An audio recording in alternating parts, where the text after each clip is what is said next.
مني کني دا خو د الله سبحانه وتعالی طرف نه دا خبره ده، دا امر د الله سبحانه وتعالی طرف نه دی. ما سره یو جرنالست وه چې انګریزه وه، هغې یو بي بي سي لپاره غالبا کار کوه. هغه ما ته ویلې چې ګوره ستاسو د ښځو سره دا ظلم ولې کېږي؟ نو تاسو چې کوم اعتراض وکړو دا ښځې کور دي او بدنونه یې کور دي.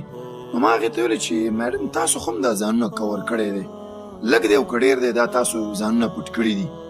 نو ما ورته ویلې تاسو دا ځان بربنډوئ ولې نه؟ فل مالې که په دې علاقه کې مثال یوه ښځه د هغه فل بربنډ شي دا به څنګه وي؟ نو دا وایي چې دا نیوډیټي ده او دا جایز نه دی. یوه ښځه ده ګوره هغې ځان ټول بربنډ کړه، هر څه یې وښکل. دوی وایي چې دا جایز نه دی. نو موږ دوی ته وایو چې ته خو هم ظلم کې، هلته وایي چې یو کس ته اجازه ده چې هغه هر رقم جامې اچوي. اوس چې دې ښځې ځان فل بربنډ کړه ته پې اعتراض لري، ته په هغه باندې اعتراض کې، او دا زمونږ ښځه چې